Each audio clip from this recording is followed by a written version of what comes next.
Chapter 7. But the children of Israel committed a trespass in the accursed thing, for Achan, the son of Carmi, the son of Zabdi, the son of Zerah, of the tribe of Judah, took of the accursed thing, and the anger of the Lord was kindled against the children of Israel. And Joshua sent men from Jericho to Ai, which is beside Beth-aven, on the east side of Bethel, and spake unto them, saying, Go up and view the country. And the men went up and viewed Ai, and they returned to Joshua, and said unto him, Let not all the people go up, but let about 2,000 or 3,000 men go up and smite Ai, and make not all the people to labor thither, for they are but few. So there went up thither of the people about 3,000 men, and they fled before the men of Ai. And the men of Ai smote of them about 36 men, for they chased them from before the gate even unto Shebarim, and smote them in the going down, wherefore the hearts of the people melted, and became as water. And Joshua rent his clothes, and fell to the earth upon his face before the ark of the Lord until the eventide, he and the elders of Israel, and put dust upon their heads. And Joshua said, Alas, O Lord God, wherefore hast thou at all brought this people over Jordan, to deliver us into the hand of the Amorites, to destroy us? Would to God we had been content, and dwelt on the other side Jordan. O Lord, what shall I say, when Israel turneth their backs before their enemies? For the Canaanites and all the inhabitants of the land shall hear of it, and shall environ us round, and cut off our name from the earth. And what wilt thou do unto thy great name? And the Lord said unto Joshua, Get thee up, wherefore liest thou thus upon thy face?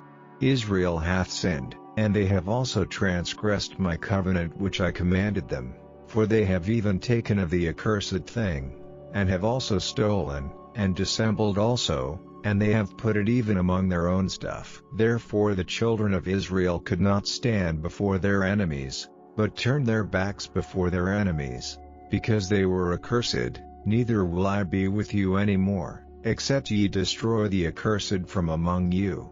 Up, sanctify the people, and say, Sanctify yourselves against tomorrow, for thus saith the Lord God of Israel, There is an accursed thing in the midst of thee, O Israel, thou canst not stand before thine enemies, until ye take away the accursed thing from among you. In the morning therefore ye shall be brought according to your tribes, and it shall be, that the tribe which the Lord taketh shall come according to the families thereof, and the family which the Lord shall take shall come by households, and the household which the Lord shall take shall come man by man. And it shall be, that he that is taken with the accursed thing shall be burnt with fire, he and all that he hath, because he hath transgressed the covenant of the Lord, and because he hath wrought folly in Israel. So Joshua rose up early in the morning, and brought Israel by their tribes, and the tribe of Judah was taken, and he brought the family of Judah, and he took the family of the Zerites, and he brought the family of the Zerites man by man, and Zabdi was taken, and he brought his household man by man, and Achan, the son of Carmi, the son of Zabdi, the son of Zerah, of the tribe of Judah, was taken. And Joshua said unto Achan, My son, give, I pray thee, glory to the Lord God of Israel, and make confession unto him, and tell me now what thou hast done, hide it not from me. And Achan answered Joshua, and said, Indeed I have sinned against the Lord God of Israel, and thus have I done, when I saw among the spoils a goodly Babylonish garment, and 200 shekels of silver, and a wedge of gold of 50 shekels weight. Then I coveted them, and took them, and, behold, they are hid in the earth in the midst of my tent, and the silver under it. So Joshua sent messengers, and they ran unto the tent, and, behold, it was hid in his tent, and the silver under it. And they took them out of the midst of the tent, and brought them unto Joshua, and unto all the children of Israel, and laid them out before the Lord. And Joshua, and all Israel with him, took Achan the son of Zerah, and the silver, and the garment, and the wedge of gold, and his sons, and his daughters, and his oxen, and his asses, and his sheep, and his tent, and all that he had, and they brought them unto the valley of Achor. And Joshua said, Why hast thou troubled us? The Lord shall trouble thee this day. And all Israel stoned him with stones, and burned them with fire, after they had stoned them with stones. And they raised over him a great heap of stones unto this day. So the Lord turned from the fierceness of his anger. Wherefore the name of that place was called, the Valley of Achor, unto this day. Chapter 8. And the Lord said unto Joshua, Fear not, neither be thou dismayed, take all the people of war with thee, and arise, go up to Ai. See, I have given into thy hand the king of Ai, and his people, and his city, and his land, and thou shalt do to Ai and her king as thou didst unto Jericho and her king, only the spoil thereof, and the cattle thereof, shall ye take for a prey unto yourselves, lay thee in ambush for the city behind it.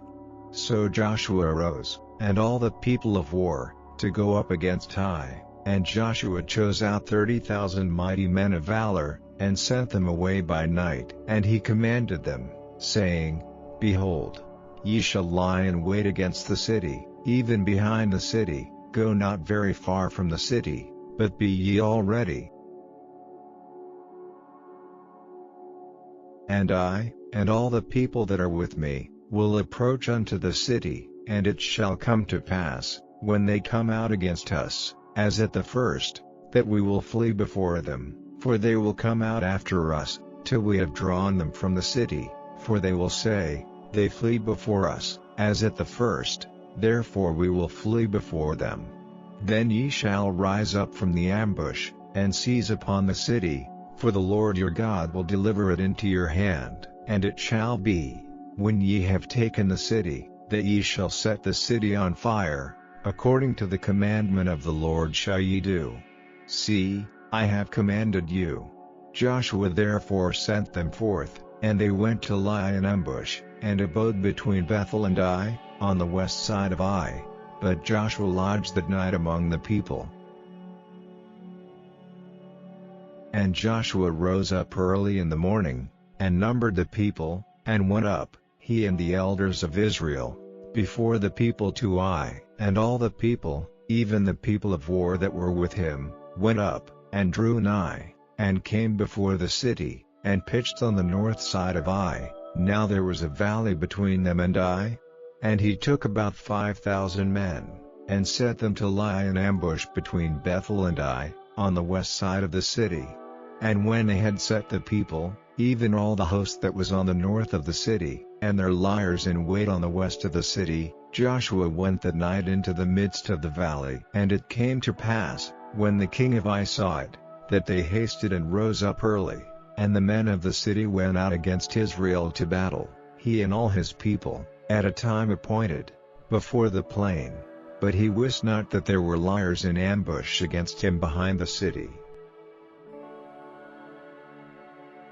And Joshua and all Israel made as if they were beaten before them, and fled by the way of the wilderness.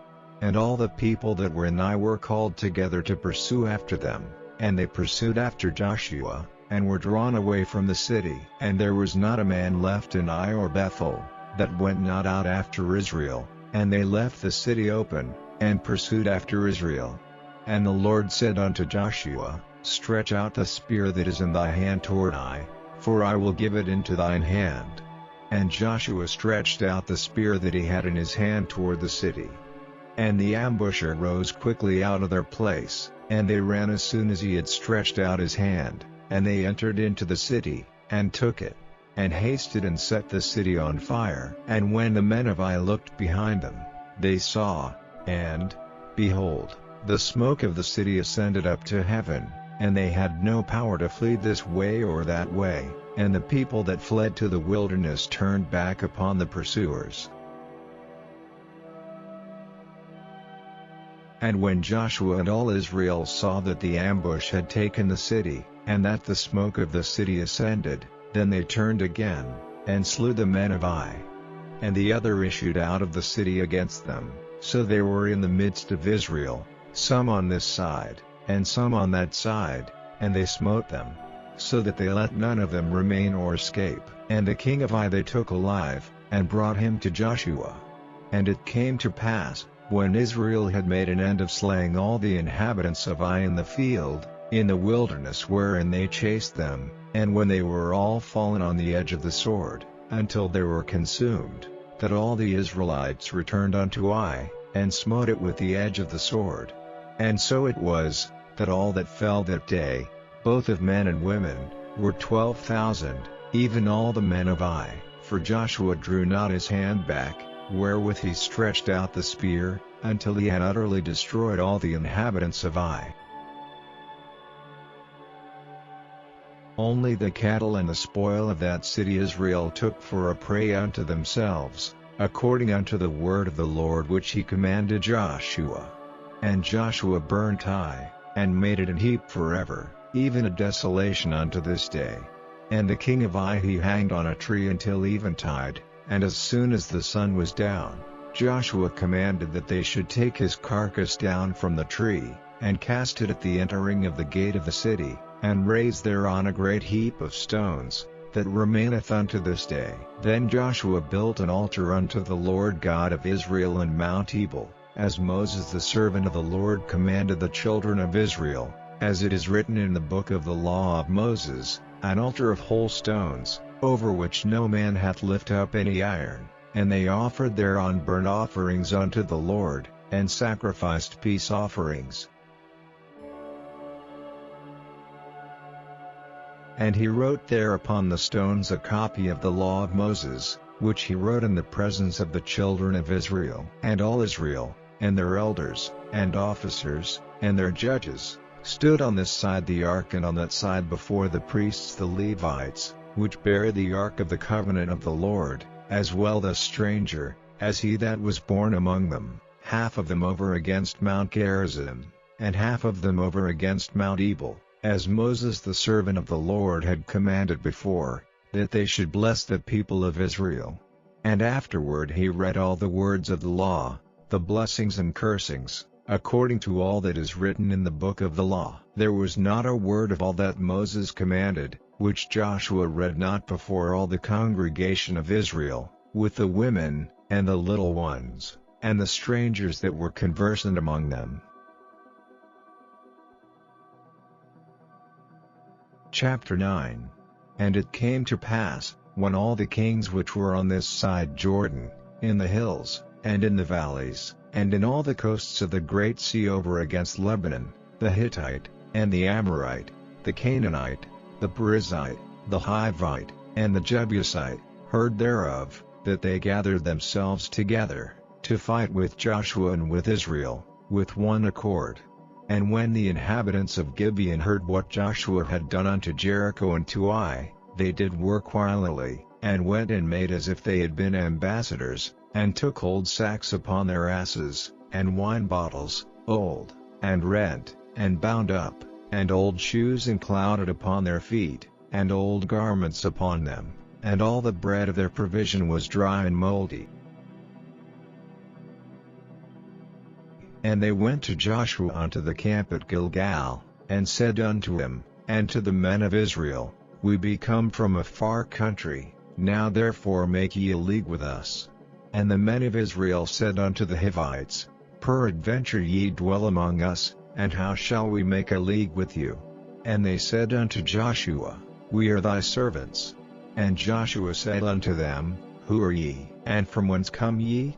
And they said unto him, From a very far country thy servants are come because of the name of the Lord thy God, for we have heard the fame of him, and all that he did in Egypt, and all that he did to the 2 kings of the Amorites, that were beyond Jordan, to Sihon king of Heshbon, and to Og king of Bashan, which was at Ashtaroth. Wherefore our elders and all the inhabitants of our country spake to us, saying, Take victuals with you for the journey, and go to meet them, and say unto them, We are your servants, therefore now make ye a league with us. This our bread we took hot for our provision out of our houses on the day we came forth to go unto you, but now, behold, it is dry, and it is moldy, and these bottles of wine, which we filled, were new, and, behold, they be rent, and these our garments and our shoes are become old by reason of the very long journey. And the men took of their victuals, and asked not counsel at the mouth of the Lord. And Joshua made peace with them, and made a league with them, to let them live, and the princes of the congregation sware unto them. And it came to pass at the end of 3 days after they had made a league with them, that they heard that they were their neighbors, and that they dwelt among them. And the children of Israel journeyed, and came unto their cities on the 3rd day. Now their cities were Gibeon, and Chephirah, and Beeroth, and Kirjath-jearim. And the children of Israel smote them not, because the princes of the congregation had sworn unto them by the Lord God of Israel. And all the congregation murmured against the princes. But all the princes said unto all the congregation, We have sworn unto them by the Lord God of Israel, now therefore we may not touch them. This we will do to them, we will even let them live, lest wrath be upon us, because of the oath which we sware unto them. And the princes said unto them, Let them live, but let them be hewers of wood and drawers of water unto all the congregation, as the princes had promised them. And Joshua called for them, and he spake unto them, saying, Wherefore have ye beguiled us, saying, We are very far from you, when ye dwell among us? Now therefore ye are cursed, and there shall none of you be freed from being bondmen, and hewers of wood and drawers of water for the house of my God. And they answered Joshua, and said, Because it was certainly told thy servants, how that the Lord thy God commanded his servant Moses to give you all the land, and to destroy all the inhabitants of the land from before you, therefore we were sore afraid of our lives because of you, and have done this thing. And now, behold, we are in thine hand, as it seemeth good and right unto thee to do unto us, do. And so did he unto them, and delivered them out of the hand of the children of Israel, that they slew them not. And Joshua made them that day hewers of wood and drawers of water for the congregation, and for the altar of the Lord, even unto this day, in the place which he should choose.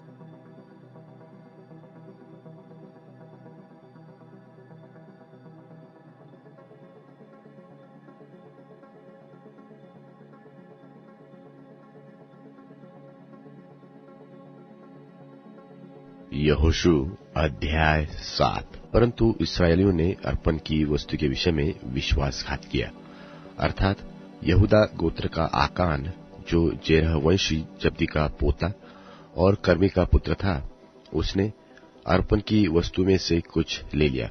इस कारण यहोवा का कोप इस्राएलियों पर भड़क उठा।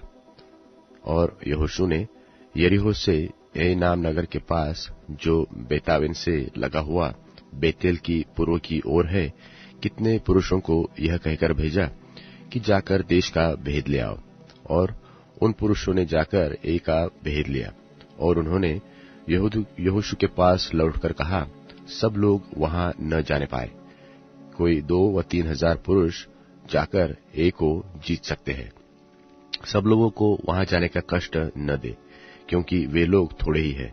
इसलिए कोई 3 हजार पुरुष वहां गए, परंतु ए के रहने वालों के सामने से भाग आए। तब ए के रहने वालों ने उनमें से कोई 36 पुरुष मार डाले, और अपने फाटक से शबारिम तक उनका पीछा करके उतराई में उनको मारते गए। तब लोगों का मन पिघलकर जलसा बन गया। तब यहोशू ने अपने वस्त्र फाड़े, और वह और इस्राएली वृद्ध लोग यहोवा के संदूक के सामने मुंह के बल गिरकर पृथ्वी पर सांझ तक पड़े रहे, और उन्होंने अपने सिर पर धूल डाली।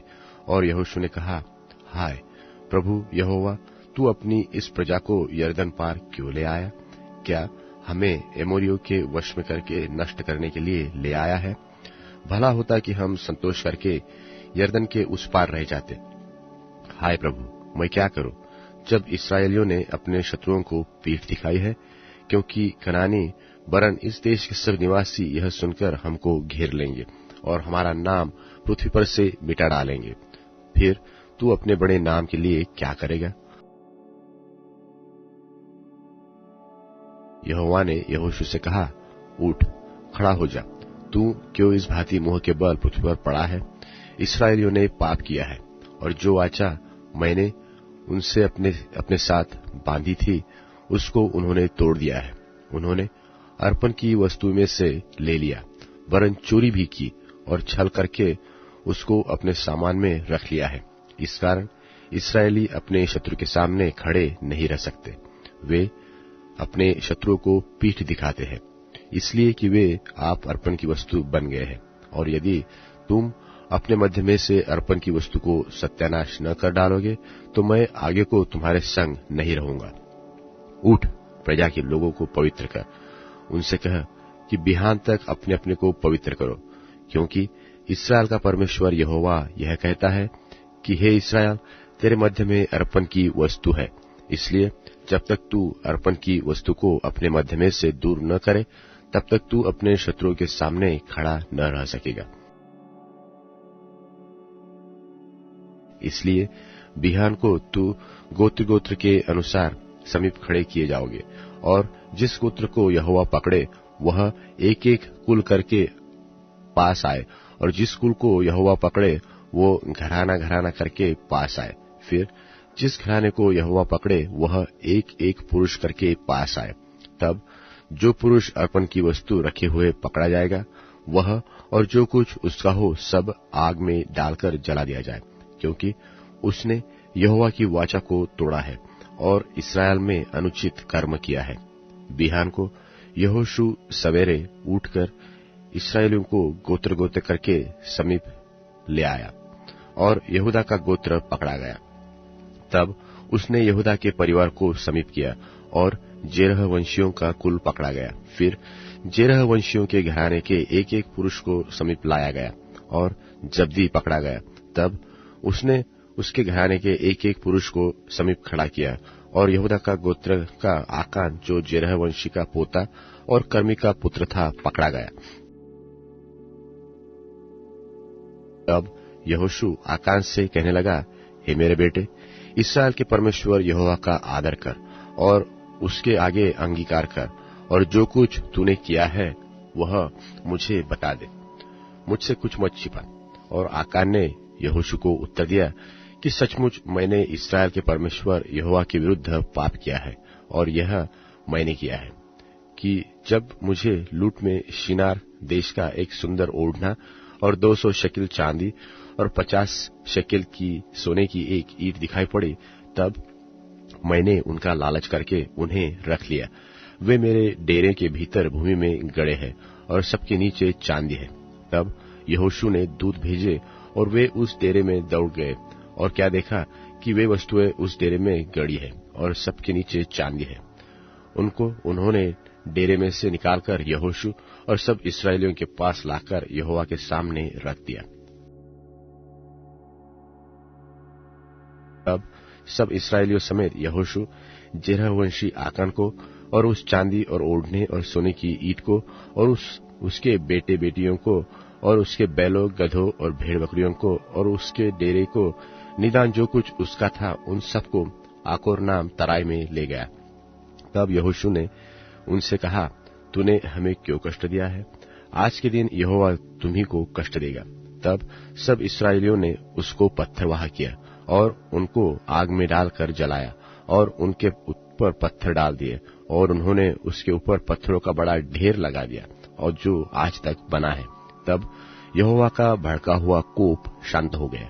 इस कारण उस स्थान का नाम आज तक अकोर तराई पड़ा है। यहोशू अध्याय 8। तब यहोवा ने यहोशू से कहा, मत डर और तेरा मन कच्चा न हो। कमर बांधकर सब योद्धाओं को साथ ले और ए पर चढ़ाई कर।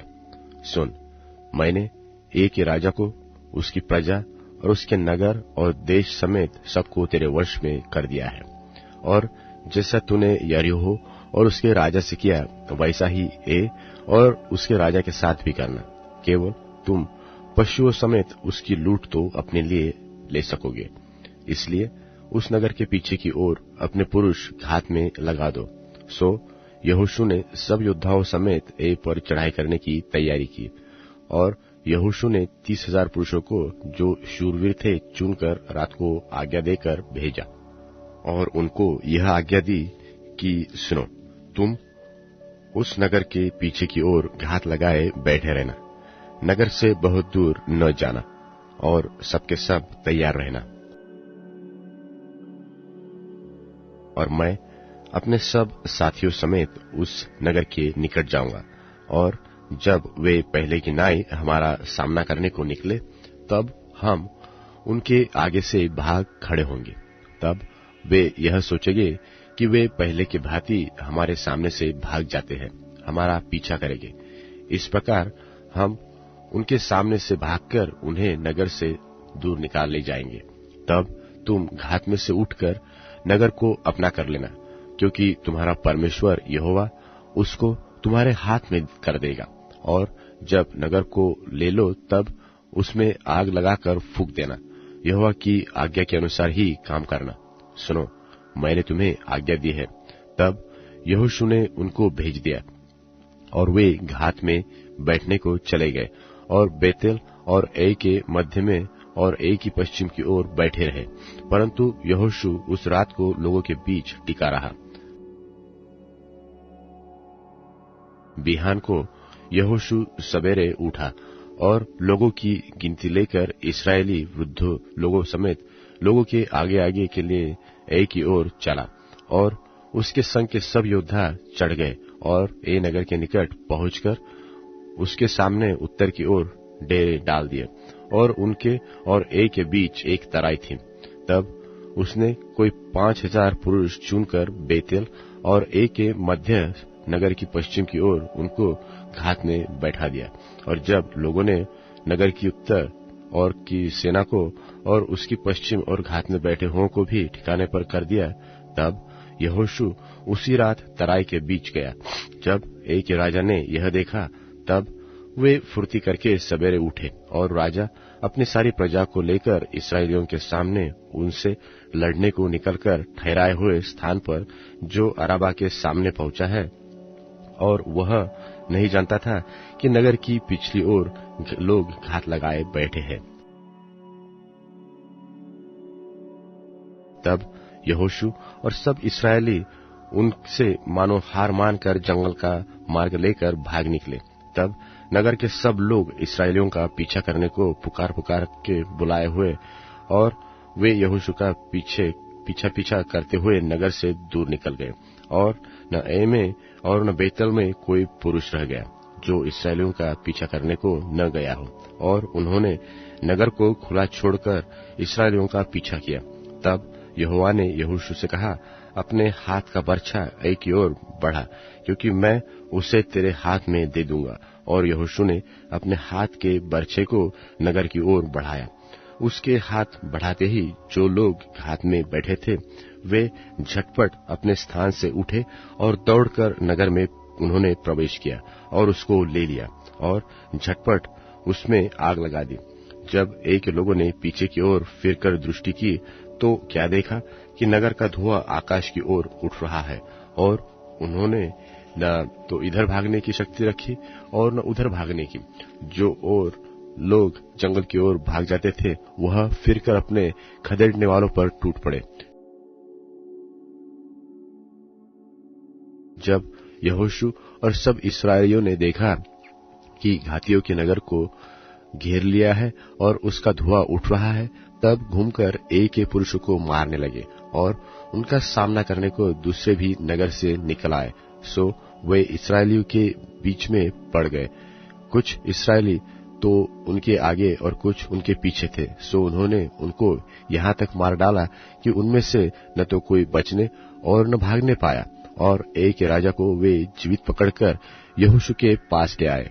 और जब इस्राएली ए के सब निवासियों को मैदान में अर्थात उस जंगल में जहां उन्होंने उनका पीछा किया था घात कर चुके और वे सब के सब तलवार से मारे गए, यहाँ तक कि उनका अंत ही हो गया।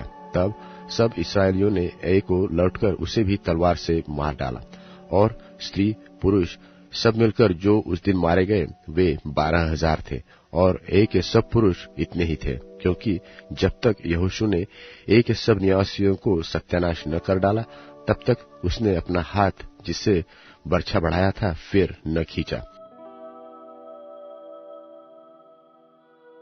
यहोवा की उस आज्ञा के अनुसार जो उसने यहोशू को दी थी, इसराइलियों ने पशु आदि नगर की लूट अपनी कर ली। तब यहोशू ने ए को फुकवा दिया और उसे सदा के लिए खंडहर कर दिया। वह आज तक उजड़ा पड़ा है, और ए के राजा को उसने सांझ तक वृक्ष पर लटका रखा, और सूर्य डूबते डूबते यहोशू की आज्ञा से उसकी लोथ वृक्ष पर से उतरवाकर नगर के फाटक के सामने डाल दी गई, और उस पर पत्थरों का बड़ा ढेर लगा दिया गया, जो आज तक बना है। तब यहोशू ने इसराइल के यहोवा परमेश्वर के लिए एबाल पर्वत पर एक वेदी बनवाई, जैसा यहोवा के दास मूसा ने इसराइलियों को आज्ञा दी थी, और जैसा मूसा की व्यवस्था की पुस्तक में लिखा है, उसने समूचे पत्थरों की एक वेदी बनाई, जिस पर औजार नहीं चलाया गया था, और उस पर उन्होंने यहोवा के लिए होम बलि चढ़ाए और मेल बलि किए। उसी स्थान पर यहोशू ने इसराइलियों के सामने उन पत्थरों के ऊपर मूसा की व्यवस्था जो उसने लिखी थी उसकी नकल कराई, और वे क्या देशी क्या परदेशी सारे इसराइली अपने वृद्ध लोगों, सरदारों और न्यायियों समेत यहोवा की वाचा का संदूक उठाने वाले लेवीय याजकों के सामने उस संदूक के इधर उधर खड़े हुए, अर्थात आधे लोग तो गिरिज्जम पर्वत के और आधे लोग एबाल पर्वत के सामने खड़े हुए, जैसा कि यहोवा के दास मूसा ने पहले से आज्ञा दी थी, इसराइल की प्रजा को आशीर्वाद दिए जाए। उसके बाद उसने आशीष और शाप की व्यवस्था के सारे वचन जैसे जैसे व्यवस्था की पुस्तक में लिखे हुए हैं वैसे वैसे पढ़ पढ़कर सुना दिए। जितनी बातों की मूसा ने आज्ञा दी थी उनमें से कोई ऐसी बात नहीं रह गई जो यहोशू ने इसराइल की सारी सभा और स्त्रियों और बाल बच्चों और उनके साथ रहने वाले परदेशी लोगों के सामने भी पढ़कर न सुनाई। यहोशू अध्याय 9। यह सुनकर हित्ती, एमोरी, कनानी, पेरिज्जी, हिव्वी और यबूसी जितने राजा यरदन के इस पार पहाड़ी देश में और नीचे के देश में लबानोन के सामने के महासागर के तट पर रहते थे, वे एक मन होकर यहोशू और इसराइलियों से लड़ने को इकट्ठे हुए। जब गिबोन के निवासियों ने सुना कि यहोशू ने यरीहो को और ऐसे क्या क्या किया, तब उन्होंने छल किया और राजदूतों का भेष बनाकर अपने गधों पर पुराने बोरे और पुराने फटे और जुड़े हुए मदिरा के कुप्पे लादकर अपने पांव में पुरानी गांठी हुई जूतियां और तन पर पुराने वस्त्र पहने और अपने भोजन के लिए सूखी और फफूंदी लगी हुई रोटी ले ली। तब वे गिलगाल की छावनी में यहोशू के पास जाकर उससे और इस्राएली पुरुषों से कहने लगे, हम दूर देश से आए हैं, इसलिए अब तुम हमसे वाचा बांधो। इस्राएली पुरुषों ने उन हिव्वियों से कहा, क्या जाने तुम हमारे मध्य में ही रहते हो, फिर हम तुमसे वाचा कैसे बांधे? उन्होंने यहोशू से कहा, हम तेरे दास हैं। तब यहोशू ने उनसे कहा, तुम कौन हो और कहां से आए हो? उन्होंने उससे कहा, तेरे दास बहुत दूर के देश से तेरे परमेश्वर यहोवा का नाम सुनकर आए हैं, क्योंकि हमने यह सब सुना है, अर्थात उसकी कीर्ति और जो कुछ उसने मिस्र में किया और जो कुछ उसने एमोरियों के दोनों राजाओं के से किया जो यरदन के उस पार रहते थे, अर्थात हेशबोन के राजा सिहोन से और बाशान के राजा ओग से जो अश्तारोत में था। इसलिए हमारे यहाँ के वृद्ध लोगों ने और हमारे देश के सब निवासियों ने हमसे कहा कि मार्ग के लिए अपने साथ भोजन वस्तु लेकर उनसे मिलने को जाओ और उनसे कहना कि हम तुम्हारे दास हैं, इसलिए अब तुम हमसे वाचा बांधो।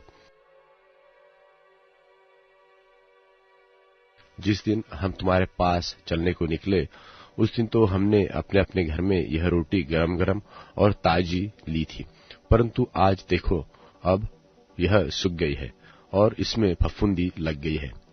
फिर ये जो मदिरा के कुप्पे हमने भर लिए थे तब तो नए थे, परंतु देखो अब ये फट गए हैं और हमारे ये वस्त्र और जूतियां बड़ी लंबी यात्रा के कारण पुरानी हो गई है।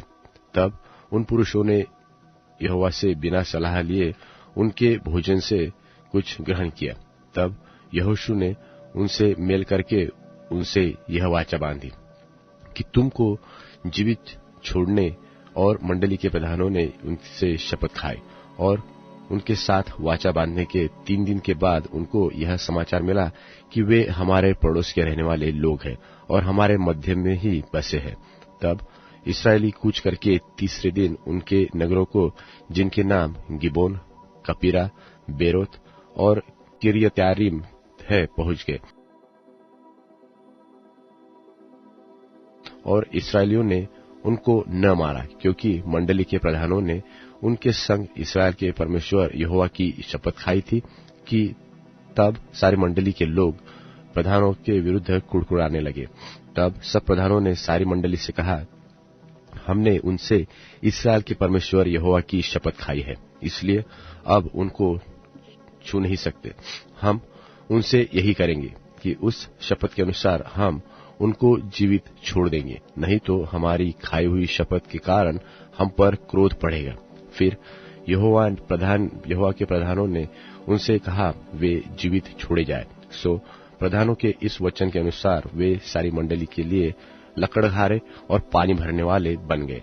फिर यहोशू ने उनको बुलवाकर कहा, तुम तो हमारे ही बीच में रहते हो, फिर तुमने हमसे यह कहकर क्यों छल किया कि हम तुमसे बहुत दूर रहते हैं?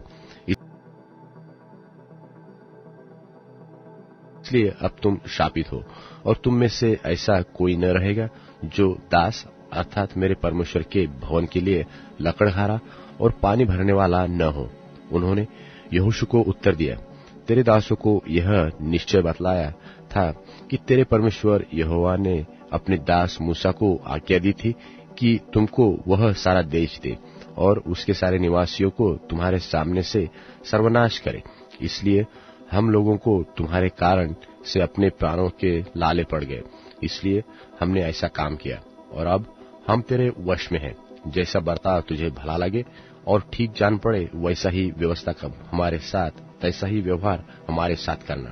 तब उसने उनसे वैसा ही किया और उन्हें इस्राएलियों के हाथ से ऐसा बचाया कि वे उन्हें घात करने न पाए। परंतु यहोशू ने उसी दिन उनको मंडली के लिए और जो स्थान यहोवा ने चुन ले उससे में उसकी वेदी के लिए लकड़हारे और पानी भरने वाले नियुक्त कर दिया, जैसा आज तक है।